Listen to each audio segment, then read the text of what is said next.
Boston restaurant opened by social media star SALT BAE has been shut down for violating safety guidelines. SALT BAE has been sued by former employees ranging from waiters to managers to sommeliers for wage theft, discrimination, and labor violations. The former employees describe a toxic workplace. Newsret Cochier, aka Instagram celeb SALT BAE, has his own restaurant chain, and apparently, according to those who've been, they're pretty trash. But don't worry, it's not all bad news for Newsret. This have to do with steak. God damn it. That's all the SALT BAE is known for, is putting salt on steak. What the hell does this have to do with cooking meat anyway? SALT BAE's story is one of the most explosive rises and equally shocking collapses the modern influencer era has ever seen. In just a few short years, he went from being a relatively unknown Turkish butcher to a global sensation, rubbing shoulders with celebrities, world leaders, and athletes, all thanks to a single viral moment. That now iconic slow-motion sprinkle of salt down his forearm.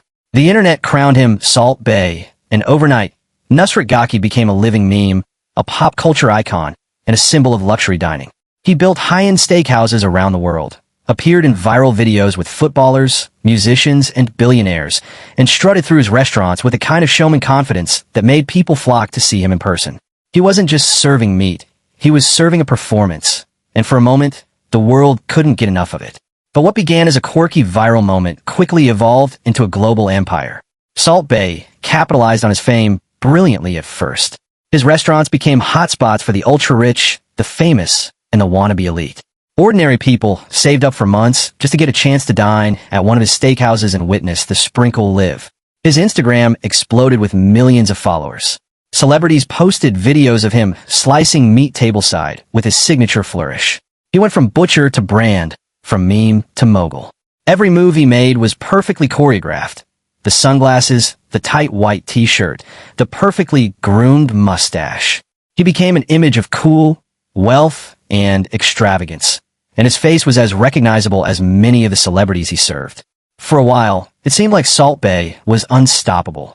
But then, like many meteoric rises, the cracks started to show. As the viral dust settled, people began to look beyond the sprinkle. Reviews started coming in, not for the performance, but for the food, and they weren't glowing. Customers complained about astronomical prices, inconsistent food quality, and service that didn't match the luxury price tags. What was supposed to be a high-end culinary experience often felt like an overpriced gimmick. In some cases, bills went viral showing customers being charged thousands of dollars for steaks covered in gold foil, with many leaving disappointed and feeling scammed. Slowly, the sparkle began to fade, and people started asking, was SALT BAE actually a culinary genius, or just a brilliantly packaged social media trick? The downturn accelerated when SALT BAE's obsession with maintaining his celebrity image began to overshadow his restaurants. Instead of focusing on food, he focused on himself. He became more of a social media personality than a restaurateur. He popped into restaurants for photo ops, ignored genuine customers, and curated videos of himself serving A-list celebrities while regular patrons felt overlooked. Behind the scenes, employees and former staff began speaking out about grueling conditions. Lawsuits started emerging, and cracks appeared in his global empire. Some restaurants quietly shut down. Critics began to openly mock the experience as nothing more than a tourist trap. The same internet that once worshipped him for his iconic sprinkle began turning on him, labeling him arrogant, out of touch, and overhyped. The real downfall moment came on one of the world's biggest stages, the 2022 FIFA World Cup final. After Argentina's historic win, SALT BAE somehow made his way onto the pitch and proceeded to awkwardly insert himself into celebrations, even grabbing the World Cup trophy and pestering players like Messi for photos. The backlash was instant and severe. People accused him of disrespecting the moment, of being entitled, of using someone else's victory for clout. FIFA even launched an investigation, and SALT BAE was banned from major events. In a single night, the glamorous image he had built so carefully over the years began to unravel in front of millions. This wasn't just a PR misstep, it was a global embarrassment. The man who had once been invited into elite spaces was now being shut out of them. After that incident, SALT BAE's empire began to crumble in silence. Some of his restaurants faced lawsuits, others quietly closed, and online interest in him began to fade dramatically. His once booming social media engagement dropped. Videos of him slicing steak didn't hit the same way anymore. The sparkle, the mystery, the aura, it was all gone. People no longer saw a charming chef.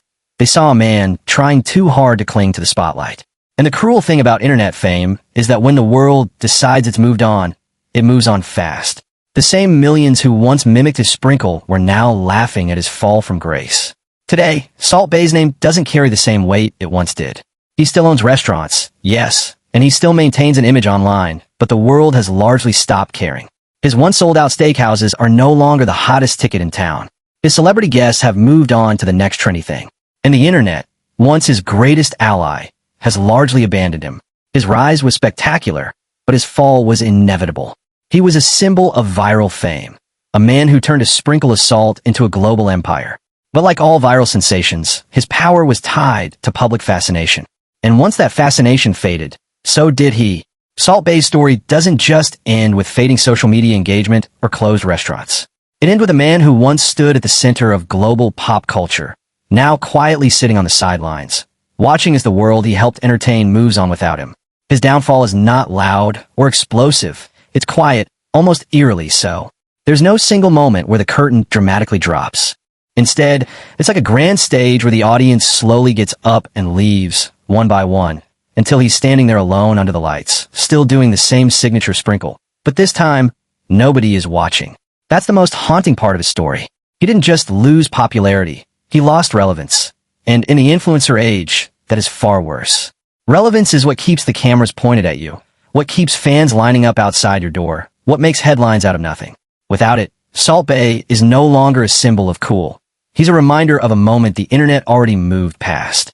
His restaurants still exist, his image is still carefully polished, but there's a noticeable emptiness to it now. The viral energy that once made him magnetic is gone. He became famous for a sprinkle, a gesture so simple, yet so perfectly timed for the internet era. But when the magic of that moment wore off, he didn't evolve. He kept doing the same thing, expecting the world to stay fascinated forever. But virality doesn't work that way. It's temporary by design. The same internet that lifted him up on its shoulders also pulled the floor out from under him. And that's the brutal reality of modern fame. It's not about how high you rise. It's about whether you can sustain the climb after the world attention shifts. Salt Bae couldn't.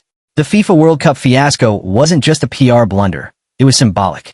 It was the moment where his desperation to remain relevant was visible to everyone. Sneaking onto the pitch, clinging to players, grabbing the World Cup trophy. It wasn't charming, it was cringe-worthy. The man who once effortlessly commanded attention was now begging for it, and the world could tell. That moment exposed something the internet hadn't noticed before. Behind the sunglasses, behind the theatrics, was someone who needed the spotlight more than the spotlight needed him.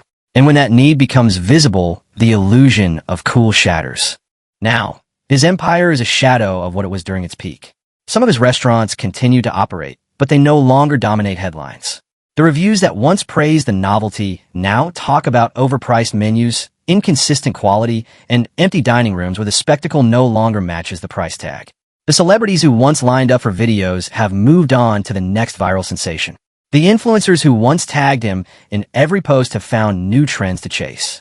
And the average people who once idolized the Salt Bae experience have realized that beneath the gold-covered steaks and dramatic poses was just another restaurant, one that couldn't hold their attention forever. Salt Bae's rise and fall is a textbook example of internet mythology.